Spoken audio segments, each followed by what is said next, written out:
दर्शकों नमस्कार, राम राम, जय श्री राम और जय माता दी। मैं हूं अश्विनी मगोत्रा और आप देख रहे हैं अपना पसंदीदा न्यूज़ चैनल जम्मू तरकश। शाम का वक्त और मैं फिर हाजिर हूं कुछ चुनिंदा समाचार लेकर। पहला समाचार ये है कि आज chief justice of India VR. Gavai के ऊपर कोर्ट रूम में जूता फेंका गया। प्रत्यक्षदर्शियों के मुताबिक आज सुनवाई के दौरान एक वकील राकेश किशोर ने सनातन का अपमान नहीं सहेगा हिंदुस्तान का नारा लगाते हुए चीफ जस्टिस की ओर जूता फेंका। खैर, जूता तो चीफ जस्टिस तक नहीं पहुंचा, पर इस शर्मनाक हरकत से हड़कंप मच गया। वहीं 60 वर्षीय आरोपी को गिरफ्तार करके पूछताछ की जा रही है। वहीं दूसरी तरफ चीफ जस्टिस ने कहा कि मुझे ऐसी चीज़ों से कोई फर्क नहीं पड़ता है। दूसरा समाचार यह है दर्शकों कि क्या आप जानते हैं कि संजय दत्त की एक सुपरहिट फिल्म खलनायक और इस फिल्म का एक गाना बड़ा मशहूर सुपरहिट भी हुआ था। गाने के बोल थे, चोली के पीछे क्या है। उस समय इस गाने के ऊपर बहुत विवाद भी हुआ था और उस समय ये कहा गया था कि गाने के बोल भद्दे और अश्लील हैं और महिलाओं के खिलाफ हैं। और तो और दूरदर्शन और ऑल इंडिया रेडियो पर ये गाना बैन भी कर दिया गया था। और जब ये मामला कोर्ट में पहुंचा तो कोर्ट ने ये कहकर कि इस गाने में कुछ भी आपत्तिजनक नहीं है, मामला खत्म कर दिया था। अगला समाचार ये है दर्शकों कि पश्चिम बंगाल के जलपाईगुड़ी के बीजेपी मंडल पर प्रतिनिधिमंडल पर हमला हुआ है, जिसमें बीजेपी के सांसद खगेन मुर्मू घायल हो गए हैं।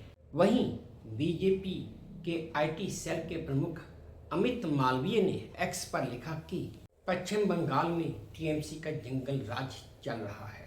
वहीं दूसरी तरफ केंद्रीय मंत्री सुकांता मजूमदार ने कहा कि जिस तरह से हमारे सांसदों, विधायकों और राज्य के नेताओं पर हमला किया गया है, उससे साफ पता चलता है कि पश्चिम बंगाल में कोई लोकतंत्र बचा ही नहीं है।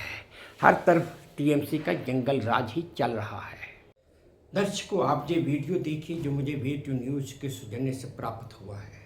तस्वीरें देखिए जहां पर इस वक्त फिलहाल विरोध का सामना करना पड़ रहा है। चप्पलों से यहाँ पर फिलहाल विधायक शंकर घोष के ऊपर हमला किया जा रहा है। वहीं पर मालदा के सांसद यहाँ पर खगेन मुर्मू पहुंचे हुए हैं। अब देखिए नागरा कटाई इलाके की ये तस्वीर हम आपको दिखा रहे हैं, जहाँ पर इस वक्त भाजपा के जनप्रतिनिधियों के ऊपर हमला किया जा रहा है।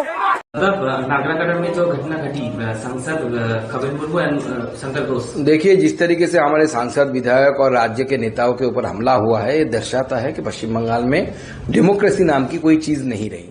आज बीजेपी के जो टीम वहां पे हमारे स्टेट प्रेसिडेंट के नेतृत्व में वहां पे रिलीफ वर्क के लिए गई है, लोगों से मिलने के लिए गई है, लेकिन उसमें भी टीएमसी पॉलिटिक्स कर रही है। और टीएमसी जिस तरीके से इन लोगों को मतलब मुस्लिम हुलिगर्स को और सारे बांग्लादेश से आए हुए लोगों को जिस तरीके से इस मुसलमानों को आगे करके टीएमसी ने हमला किया है हमारे सांसद और विधायक के ऊपर, सारी गाड़ियां तोड़ दिए। एक भयंकर स्थिति तैयार करके रखा है ममता बनर्जी ने पूरे बंगाल के अंदर।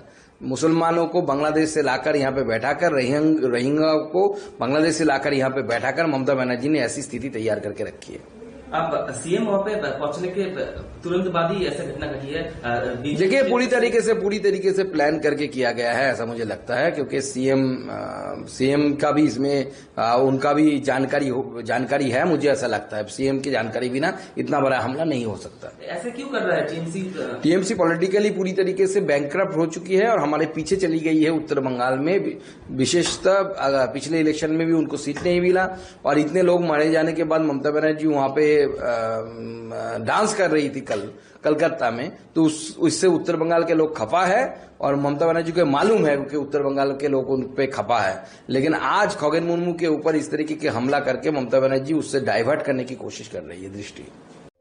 अगला समाचार ये है दर्शकों की बाढ़ का दंश झेल चुके जम्मू रोपवे के पीर को महामाया मंदिर के बीच का जो प्रोजेक्ट है वो भी पूरा होने की कोई उम्मीद, ठीक होने की कोई उम्मीद बिल्कुल भी नहीं है। दरअसल तवी नदी के किनारे स्थित इस रोपवे के 2 मंजिला इमारत तक पानी आ जाने की वजह से रोपवे के कैबिन, नियंत्रण कक्ष और बुनियादी ढांचा क्षतिग्रस्त हो गए थे और अनुमानित नुकसान 6 करोड़ रुपये का है, जिसे अब ठीक करने में कुछ और ज़्यादा वक्त लगने की उम्मीद की जा रही है। जम्मू पलोड़ा के सुरक्षा विहार इलाके में बीती रात चोरों ने एक पुलिस वाले के घर पर ही हाथ साफ कर दिया। रिपोर्ट्स के मुताबिक पुलिसकर्मी देवराज खजुरिया अपने परिवार के साथ किसी समारोह में गए हुए थे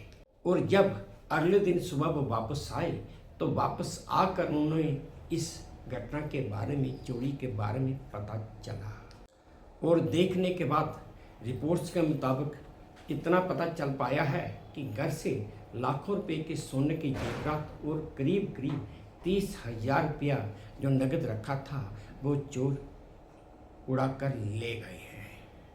फिलहाल पुलिस की जांच में यही बात सामने आई है कि चोरों ने घर के अंदर मुख्य द्वार से ही प्रवेश किया था। खैर, पुलिस ने अपनी जांच के मुताबिक सबूत जुटाकर आगे की जांच शुरू कर दी है। अगला समाचार यह है दर्शकों कि कांग्रेस पार्टी की वोट चोर गद्दी छोड़ हस्ताक्षर मुहिम को श्रीनगर अनंतनाग के डोर में बहुत ही जबरदस्त जन समर्थन प्राप्त हुआ है। इस मुहिम को AICC महासचिव और CLP के नेता गुलाम अहमद मीर ने जम्मू कश्मीर के CLP के मुख्य सचेतक निजामुद्दीन भट्ट के साथ मिलकर शुरू किया था और जम्मू कश्मीर कांग्रेस महाध्यक्ष तारिक अहमद करा ने 2 अक्टूबर के दिन इसे औपचारिक रूप से लॉन्च किया था। दर्शकों, आज का आखिरी चुनिंदा समाचार ये है कि मैरी ब्रंको, फ्रैंक रैम्सडेल और शिमोन साकागुची को 2025 का नोबेल प्राइज पुरस्कार के लिए चुन लिया गया है। इन तीनों को ये पुरस्कार पेरिफेरल इम्यून टॉलरेंस से जुड़ी अभूतपूर्व खोज के लिए दिया गया है।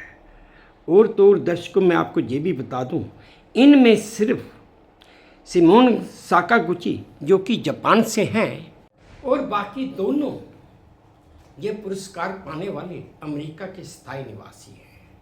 दर्शकों, ये थे आज के कुछ चुनिंदा शाम तक के चुनिंदा समाचार जो मैंने आप सबके साथ साझा किए। उम्मीद करता हूँ आपको ठीक लगे होंगे। अगर ठीक लगे हैं तो मेरी वही प्रार्थना कि प्लीज़ मेरे इस चैनल को लाइक कर दीजिए, शेयर कर दीजिए और सब्सक्राइब भी कर दीजिए।